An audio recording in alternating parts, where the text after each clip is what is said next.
Alright, there we go. Call Allah Yahweh Bashem Yahushai Bashem Kakadash, double honors to the elders and apostles who of Great Millstone who do rule well. I'm not a member of Great Millstone, yet I have entered into the labors. So I'm gonna do this one ain't really uploaded yet right here. Encouraging points in 2Maccabees 9 and 10. But I wanted to do like a little background kind of thing, just to give some context. So in 9 and 10, we're actually going to go to 10. So there were many Antiochus, there were Antilucius, and there were many of them, right? So strictly who the two that we're dealing with in 9 and 10, I think mainly 10, moving on, is going to be Epiphanes and you. Wait, let me make sure I'm saying that right. So here we go. We're dealing with these two right here. No, sorry. We're dealing with these two right here.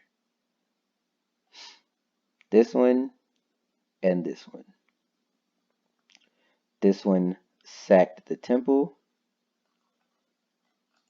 and that is why you see in chapter 10, the Lord giving them recovered the temple in the city by the altars which the heathen had built in the streets. So yeah, so they're recovering their temple. So I did a couple of exhorting points on the earlier chapters about how our people prayed. Well, they were living righteously, tried to. They were trying to avoid Hellenizing and basically becoming who 2/3 of our people are today, adopting the customs and the practices and the beliefs and of their oppressor, and basically turning to idol worship and teaching their children and raising their children up in idol worship, aka sweet Jesus. But I just wanted to do a quick little background for the time frame that we're looking at because it'll help you put things into perspective. Okay, so I read this, I think, already in the last video, so I won't reread it. But now you see in verse 9, it says, this was the end of Antiochus called Epiphanes. Now we will declare the acts of Antiochus Eupator, which is this guy right here, ruling from 163 to 161 BC. Oh, 164 to 161, okay.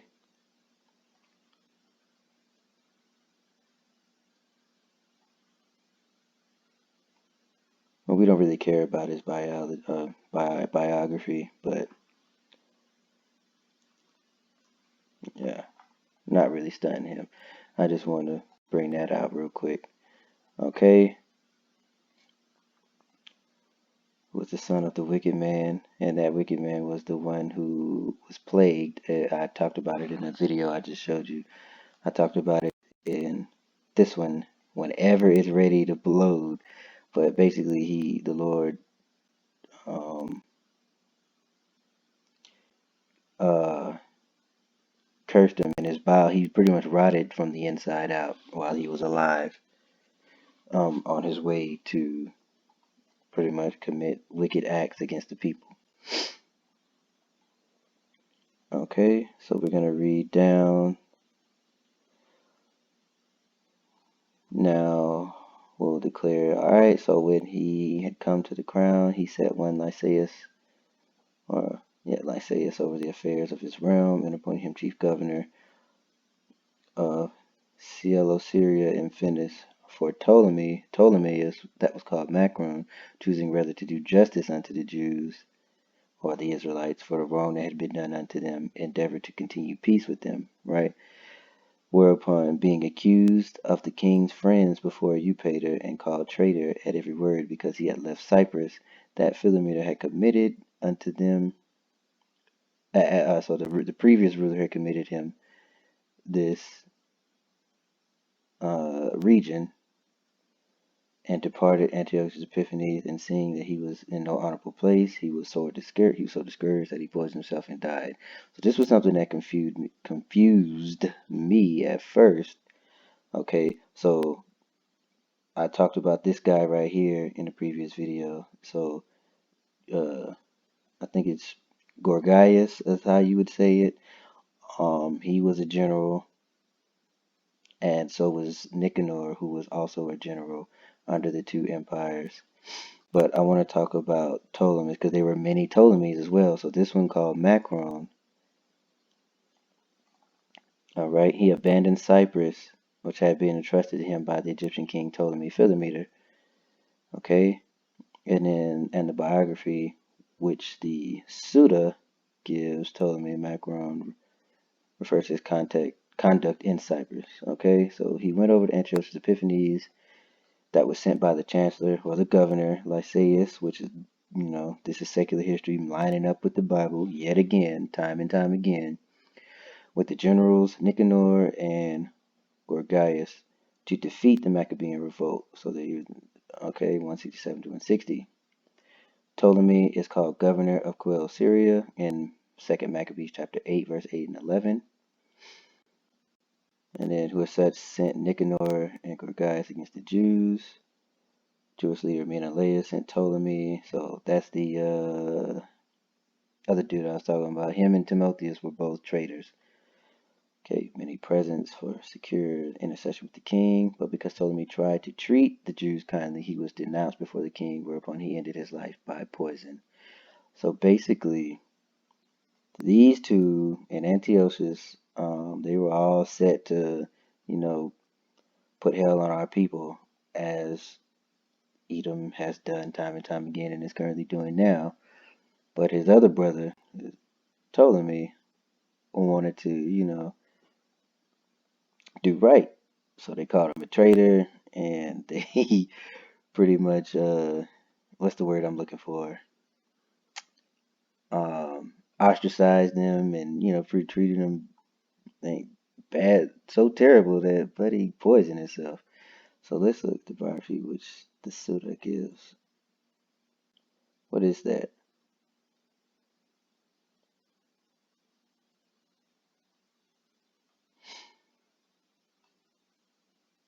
Lexicon, a large 10th century Byzantine encyclopedia. Huh,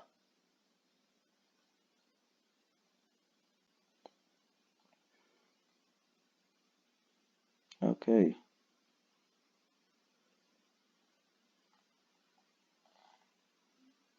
So that might be something else for another day. Or, look into this, learn, see what's up with it. Yeah, that's definitely something else for another day. I can't go into that because I don't know anything about it. Okay. All right, so yeah.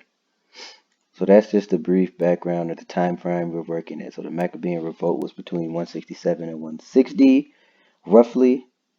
Um, and you want to line up your leaders. Wait, yeah, let's go back. You want to line up some of these leaders so you know who you. Man, here,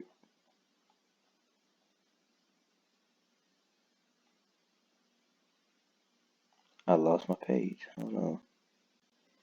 So yeah, when you get times and dates and locations, it helps you put things into perspective. It helps you see.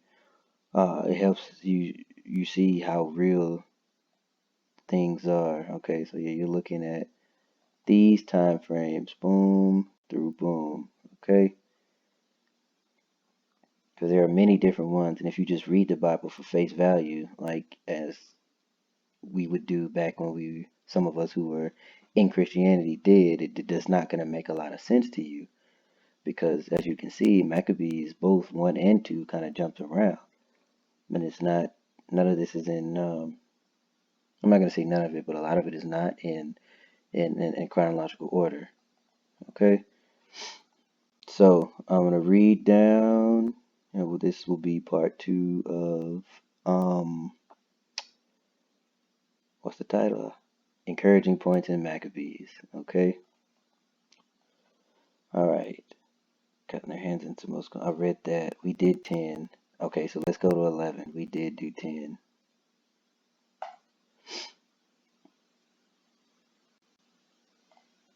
All right. So not long after Lysaeus, Buddy again, king's protector and cousin, who also managed the affairs, took sword to pleasure for the things that were done. All right. 400,000 horsemen came against the Jews, because remember, they were all dead set on putting hell on our people. Okay. And to make gain of the temple, as of the other chapels and of the heathen, and set high priesthood to sell every year. Okay. Not at all considering the power of Yahweh, but puffed up with his 10,000 footmen, and his thousands of horsemen, and his fourscore elephants. So he came ready, not considering the power of Yahweh Bashem Yahushai, like the predecessor, the first, and not the first, I'm sorry, the Antiochus the fourth, who got plagued. And it said that the men of his army couldn't even stand to be around him. He smelled so bad because he was dying. His organs were shutting down, worms were coming out of him. It was a just and rightful punishment that he got. Okay, so he came to Judea, drew near to Bethsura.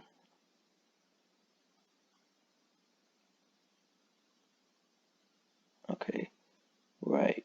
So when he got there, he drew near to Bethsura, which was a strong town, but distant from Jerusalem about 5 furlongs, and he laid sore siege to it. Now when they that were with Maccabees heard that besieged the holes, they and all the people with lamentation and tears besought the Lord. You see this trend? Lamentation and tears besought the Lord. And if we fast forward up until today, that he would send a good angel to deliver Israel. If we fast forward to today, only the hopeful elect, who again I pray, who those of you who are listening, and including myself, that we're a part of that number, because those only the people, only the elect are going to be in this lamentation and tears, be see, to look for the Lord, to look for Yahweh Bashem Yahushai, praying unto Him, because there is no way out. As you can see, if you were left off on 6, but if you go up, remember he came with a heavy army with elephants and all kind of stuff. I think it was the previous chapter, right? Let's see. No, right here. Okay, he came. Yeah, he came with a sizable army and laid sore siege. I don't know why I can't talk. And the same things are going to be coming uh, in this day, in the near future.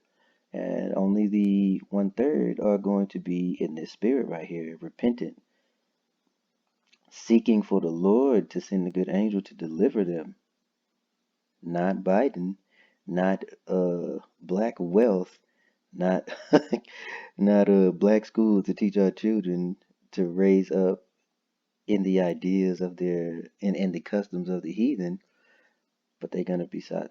They'll be sought to goodness. We're gonna be seeking the Lord that He would send a good angel to deliver Israel. We'll be praying that now, as our ancestors did in this time.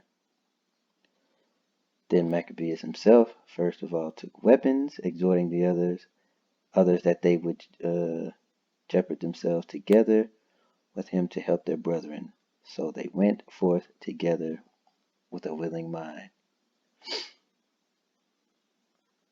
So based on the point I'm making is these are just encouraging things to read because they're relevant. Everything in this word is relevant at any point in time. That's the beauty of the Bible, is that it's manyfold and you can find many different things to apply unto your life, especially living righteously, what pleases Yahweh Bashem Yashai, what displeases him.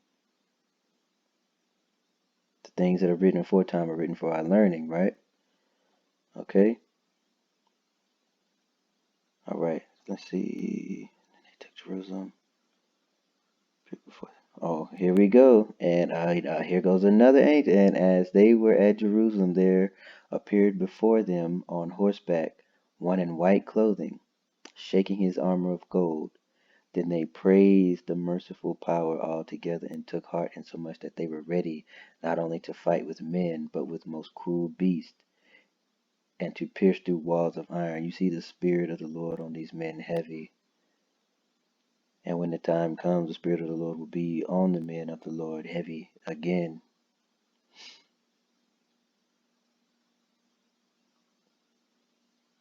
This is something beautiful to be encouraged about. These are the things when we get weak and when we get low in spirit, we can read these things and be encouraged. Because the things that you're doing now for Yahweh Bashem Yahushai, they're not going to be for naught. It may seem that way, and you may have demons and devils that plague your mind that want to bring in doubt. But this is why you read these things. And there are many things in the Word, but, I'm particularly, I love reading the book of Maccabees. Okay. Thus they marched forward in their armor, having an helper from heaven. For the Lord was merciful unto them. All right. And giving a charge upon their enemies like lions, they slew 11,000 footmen and 1,600 horsemen, and put all the others to flight. Many of them, being sore wounded, escaped naked, and Lysias himself fled away shamefully, and so escaped. Who, as he was a man of understanding, casting himself what loss he had, and considering that the Hebrews could not be overcome, because the Almighty God, Alashadja, Yahweh Bashem Yahushai, at this time Yahweh, helped them, and he sent unto them, and persuaded them to agree all reasonable conditions. Okay, so yeah, that's the point right there. You see that? So what I'm driving home is this is the spirit seeking the Lord with a contrite heart, repentant. All these things that we've been talking about, I've said many a times in plenty of videos, and I'm pretty sure the prophets of the brothers of Great Millstone and those who were preaching the like doctrine have said the same thing.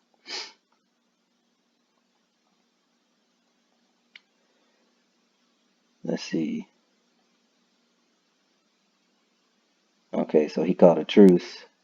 He consented, all right? Being careful of the common good, and whatsoever Maccabeus wrote unto Lysias concerning the Jews, the king granted.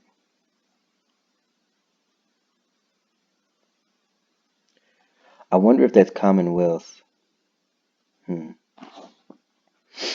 have it in my phone. I have hold tight. What are we at? 11, the common good. 11 and 15.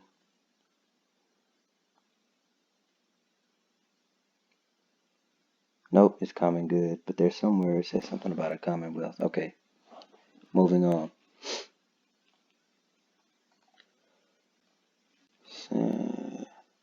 Okay.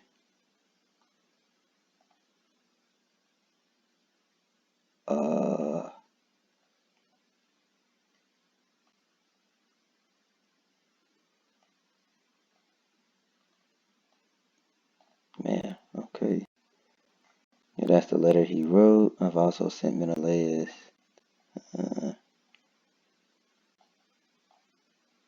And as you can see, now the Roman Empire is starting to creep in more and more. So now that the beast system is starting to emerge. Or let me rephrase. Let me just not say that at all, because that could be confusing about this. But basically, okay, so Romans are taking over. Romans are now starting to be brought into the picture. So this is the connect between the Old Testament and the New Testament, where you have the Assyrian and the Babylonian captivity, and then boom, you just end up Roman captivity. It doesn't really speak about the Greeks. So here's that missing link, which is why you can't listen to these devils when they're talking about it's non-canonical, however you say the word. Basically, they think that they're the authority over the word that Yahweh has given to us. All right, so next chapter.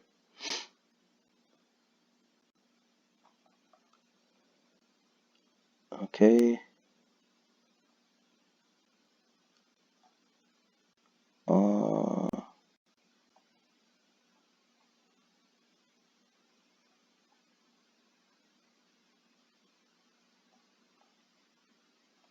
hmm.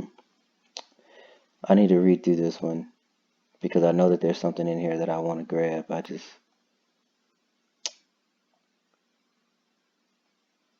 I think this chapter is when they put them on a boat. They put some of our people on a boat and then drowned them. They can only go men of 12 chief among the wives and children in the boat. Yep. Okay, so they put our brothers' wives, our ancestors' wives and children on the boats which they had prepared as though they had meant them no hurt. Okay, who accepted in according to the common decree of the city, as being desirous to live in peace, suspecting nothing. When they were gone forth into the deep, they drowned no less than 200 of them. So, also, again, things that are written aforetime are written for our learning, right? And according to Ecclesiastes, is this 12 and 10? That's 37. But according to Ecclesiastes 12 and 10, this is why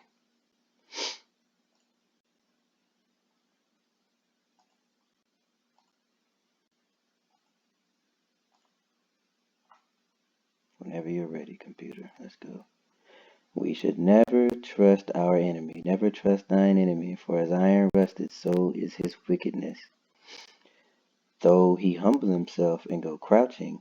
See that go crouching? How they're going crouching right now with this concoction they want to put in you, and how they're seeking to please the poor, how they all of a sudden care about you. And that's the same thing back then when he wrote that letter, or the previous chapter when he wrote the letter, trying to live in peace, because pretty much he wanted to smoke, and Yahweh Bashim Yahushai by the hand of his men gave him that smoke. Okay, though he humble himself and go crouching, yet take good heed and beware of him, and thou shalt be unto him as if thou hadst wiped a looking glass, and thou shalt know that his rust has not all been together wiped away. So if you inspect this devil, if you inspect this bastard, and you kind of pay attention to the things he says, you realize that the actions that he has taken is not matching up with his words. Look for the rust. Set him not by thee, lest when he hath overthrown thee, he stand up in thy place. Neither let him sit at thy right hand, lest he seek to take thy seat. And thou at the last remember my words, and be pricked therewith.